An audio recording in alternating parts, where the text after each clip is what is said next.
आज करवा चौथ है। क्या बीत रहेगी उस महिला पर जिसके पति इस दुनिया में नहीं रहे। बात करते हैं आईपीएस पूर्ण सिंह की पत्नी नवनीत आईएएस पर, जो इस करवा चौथ पर विधवा हो गई। एक उच्च अधिकारी होने के साथ साथ वो एक पत्नी भी थी, जो हर पत्नी अपने पति के लिए लंबी उम्र के लिए व्रत करती है। एक तरफ तो सरकार सिंदूर ऑपरेशन चलाती है महिलाओं के पतियों का बदला लेने के लिए, एक तरफ सरकार का खोखला सिस्टम किसी महिला के पति का सिंदूर मिटाने पर मजबूर हो जाता है। एक इंसान जो नेक नीति ईमानदारी के साथ अपनी ड्यूटी करता है, लेकिन उसको जगह जगह पर नीचा दिखाया जाता है, प्रताड़ित किया जाता है, मानसिक रूप से, जातिवाद रूप से। बात करते हैं पूर्ण सिंह की, आईपीएस पूर्ण सिंह, जो सुसाइड के कारण चर्चा में मामला है। वो एक होनहार काबिल ऑफिसर थे और 2021 के बैच के आईपीएस अधिकारी ऑफिसर थे। वो 2001 से सिस्टम के खिलाफ लड़ाई लड़ते आ रहे हैं, क्योंकि कहीं ना कहीं वो इंसान टूट जाता है जो एक उच्च लेवल पर होता है, पावर में होता है, और उसी के साथ अन्याय होता है। तो वो इंसान क्या करे, उसके पास और कोई ऑप्शन नहीं रहता, यही रहता है जान देने का। क्योंकि उसके दिमाग में एक ही बात आती है कि जो मैं नहीं कर पाया शायद वो मेरी मौत साबित कर पाए। क्योंकि जिंदे जी आदमी की कभी किसी को कीमत का पता नहीं चलता। आदमी की वैल्यू का, कीमत का उसके मरने के बाद पता चलता है। शायद यही कदम आईपीएस पूर्ण सिंह ने उठाया। 8 पेजों का सुसाइड नोट, उससे साबित हो जाता है कि वो कोई भी उच्च लेवल का अधिकारी, इतना समझदार, जो दूसरों को शिक्षा दे, दूसरों की मुश्किलों को हल करे, दूसरों को न्याय दे, वो अपने सिस्टम के साथ लड़ाई लड़ते लड़ते हार जाता है। 8 पेज का सुसाइड नोट में उसमें लिखा है उन 35 अफसरों के नाम हैं जो आला से आला उच्च लेवल के अधिकारी हैं। ऐसा केस पहले कभी नहीं आया होगा, क्योंकि हमारा सिस्टम इतना छिड़ चुका है, इतना खोखला हो चुका है कि अपने ही आदमी अपनों की जड़ काटने पर लग जाते हैं। जब सिस्टम के आदमी को, उस अधिकारी को न्याय नहीं मिलेगा तो जनता का क्या होगा, ये सोचने वाला विषय है। पूर्ण सिंह पर एक झूठा एफआईआर दर्ज हुई। एक शराब व्यापारी से रिश्वत की मांग की गई, जिसने तहत। नमस्कार दोस्तों, मैं आपका अपना सोनू जेपी ब्लॉगर आपके सामने समाज में चल रही गतिविधियां, समाज से जुड़े तथ्य और क्या क्या हो रहा है हमारे समाज में, हमारे देश में, उसकी गतिविधियां आपके बीच में दर्शाते रहेंगे। अगर आप हमारे चैनल पर नए हो तो हमारे चैनल को सब्सक्राइब करें और वीडियो अच्छी लगे तो लाइक करें, शेयर करें। क्या कारण था, क्या वजह रही होगी जो एक आदमी सिस्टम के साथ लड़ते लड़ते अपनी ज़िंदगी दांव पर लगा देता है। एक तरफ तो सरकार सिंदूर ऑपरेशन चला रही है, महिलाओं का मान सम्मान दिलाने के लिए, उनके सिंदूर का बदला लेने के लिए एक तरफ सरकार के खोखले सिस्टम के कारण एक महिला का सिंदूर मिटाया जा रहा है, साजिश षड्यंत्र के तहत। क्या पता था उस महिला को इस करवा चौथ के ऊपर उसका पति इस दुनिया में नहीं रहेगा और वो विधवा हो जाएगी। ये सवाल खड़ा होता है हमारी सरकार पर, हमारे सिस्टम पर, पुलिस प्रशासन पर, जो हमारा सिस्टम इतना खोखला हो गया है, जो एक उच्च आला अधिकारी को भी न्याय नहीं मिल पाता। कहीं पर एक आईपीएस अधिकारी दलित समाज का होने के बावजूद ऊंचे रैंक पर अधिकारी होता है, उसको वो मान सम्मान नहीं मिलता जिसका वो हकदार होता है। आईपीएस पूर्ण सिंह एक मेहनती ईमानदार व्यक्ति थे। वो अपनी ड्यूटी को ईमानदारी के साथ करते थे। वो 2001 के आईपीएस अधिकारी थे और 2001 से ही वो सिस्टम के साथ लड़ाई लड़ते आ रहे थे। इस 8 पेज के सुसाइड नोट में उन 35 अधिकारियों के नाम लिखे गए हैं जो हमारे सिस्टम का एक अहम हिस्सा है, मुख्य चेहरे हैं जो हमारे सिस्टम को, हमारी सरकार को चलाते हैं। अगर वही अपराधी हो गए तो फिर जनता का क्या होगा? किसके भरोसे जनता न्याय पाने की उम्मीद लगाएगी? जब रक्षक ही भक्षक बन जाए तो फिर जनता का क्या हाल होगा? क्योंकि ये सरकार हमेशा ही पूंजीपति और अमीरों की रही। इन्होंने कभी गरीब आदमी को मान सम्मान, दलित समाज को वो मान सम्मान दिया ही नहीं जो उसका हकदार है। इसी सरकार में कहीं सीजीआई जज पर एक वकील जूता फेंक कर मार देता है, कहीं एक आईपीएस अधिकारी सुसाइड कर लेता है। ये संविधान की हार है, हमारे सिस्टम की बहुत बड़ी हार है। पूर्ण सिंह एक उच्च अधिकारी थे आईपीएस रैंक के।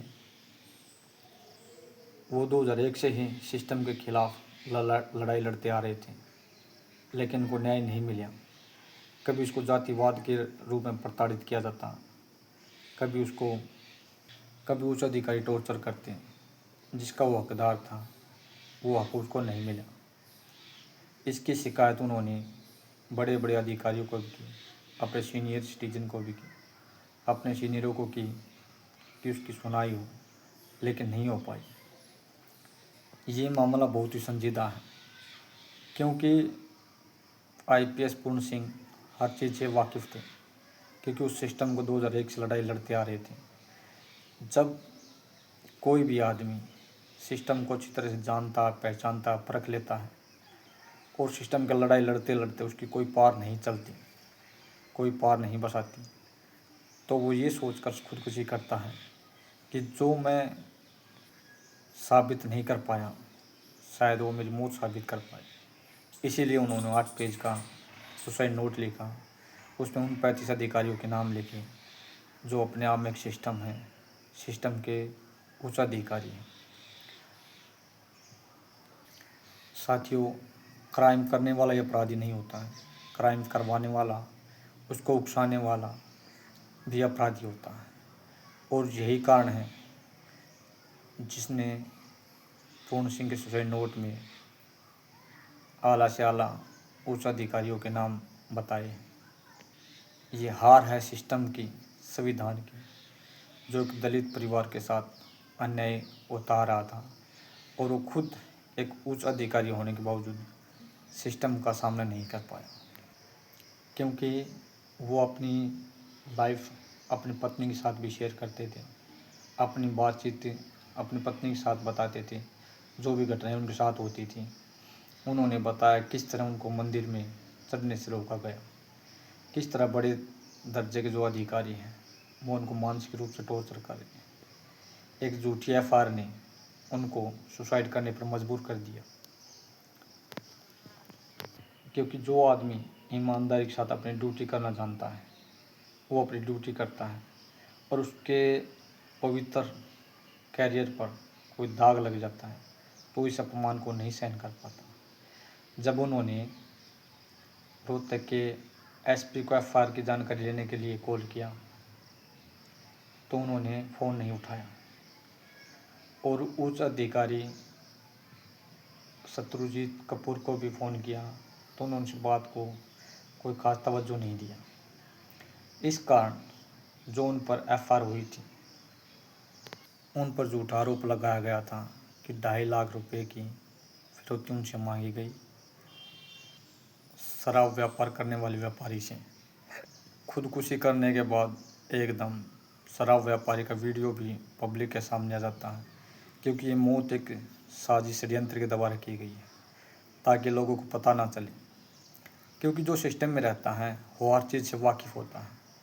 और आईपीएस पूर्ण सिंह ने अपनी पत्नी को पहले ही बता दिया था कि उसको फंसाने का षड्यंत्र रचा जा रहा है, किसी गहरी चाल के तहत षड्यंत्र के तहत उसको फंसाया जाएगा। जब एफआईआर हुई तो उन्होंने अपने उच्च अधिकारियों से बातचीत की तो उन्हें कोई भी संतुष्टिजनक जवाब नहीं मिला। उन्हें डर था कि उनके पवित्र दामन पर बदनामी के कीचड़ उछलेंगे, छींटे लगेंगी। इसलिए उन्होंने जो 2001 से सिस्टम के खिलाफ लड़ाई लड़ते आ रहे थे, उन्होंने ये फैसला लिया कि जो मैं जिंदा साबित नहीं कर पाया, शायद वो मेरी मौत इस भ्रष्ट सरकार, भ्रष्ट सिस्टम को दर्शाए। इसीलिए पूर्ण सिंह ने 8 पेज के सुसाइड में 35 अधिकारियों के नाम लिखे गए और उन्हें सुसाइड करने का फैसला लिया, क्योंकि वो समझदार थे, हर चीज़ से वाकिफ़ थे। उन्होंने अपनी सर्विस रिवॉल्वर से इसलिए गोली मारी क्योंकि सवाल पैदा हो सिस्टम पर, लोग उनके न्याय के लिए आवाज़ उठाएं। एक उच्च दर्जे के अधिकारी के साथ ऐसा होता है तो फिर जनता को न्याय कैसे मिले, कैसे क्या हो। जब उनकी मृत्यु हुई तो उनकी पत्नी नायब सैनी जी के जापान दौरे पर थी। उन्होंने एफआईआर की सुसाइड नोट की कॉपियाँ अपनी पत्नी को और अपने दोस्तों को भी भेजी थी। उस सुसाइड नोट की कॉपी अपने लैपटॉप में भी रखी थी ताकि सबूतों को मिटाया ना जा सके। जब वो जापान दौरे से आती हैं तो उन्होंने अपने पति का अंतिम संस्कार किया और 4-5 दिन के बावजूद भी ऐसी घटना को देखकर उनकी एफआईआर दर्ज नहीं हुई, क्योंकि सुसाइड नोट में उन 35 अधिकारियों के नाम लिखे गए हैं। इस सुसाइड नोट के आधार पर एफआईआर नहीं हुई। उनकी पत्नी नवनीत आईएएस ने एफआईआर दर्ज कराई और अपना सिस्टम प्रशासन से न्याय की गुहार लगाई कि मैं अपने पति की मौत का बदला नहीं ले सकती, लेकिन उसके पीछे जो भी षड्यंत्रकारी हैं, जिनके नाम एफआईआर में सुसाइड में दर्ज हैं, उन सब को जल्दी से जल्दी बर्खास्त किया जाए और जो भी इसके पीछे गुनहगार हैं, इस षड्यंत्र में शामिल हैं, उन सब को कानून के तहत सख्त से सख्त सज़ा मिलनी चाहिए। और उन्होंने अपनी आप आकर एफआईआर दर्ज की गई। ये सिस्टम है खोखला हो चुका है, जो अपने सिस्टम के आदमी को न्याय नहीं दिला पाता। क्या फ़ायदा फिर ऐसी सरकार का, ऐसे प्रशासन का, ऐसे सिस्टम का, जब एक आईपीएस ऑफिसर को टॉर्चर किया जाता है, मानसिक रूप से पावर का नाजायज़ उपयोग किया जाता है। आईपीएस पूर्ण सिंह ने बताया जब उनके पिताजी बीमार थे तो अपने पिताजी से मिलने के लिए जाना चाहते थे। उनके पिताजी की गंभीर हालत थी, लेकिन उच्च अधिकारियों ने उसको उसके पिताजी से मिलने के लिए भी छुट्टी नहीं दी गई, जबकि उनकी छुट्टियां बाकी थी। ये सारी बातें दर्शाती हैं कहीं ना कहीं सिस्टम हमारा खोखला हो चुका है, जो हमारा शासन प्रशासन है वो खोखला हो चुका है। ये मामला बहुत हाईलाइट हो चुका है। लोगों के प्रति आक्रोश है।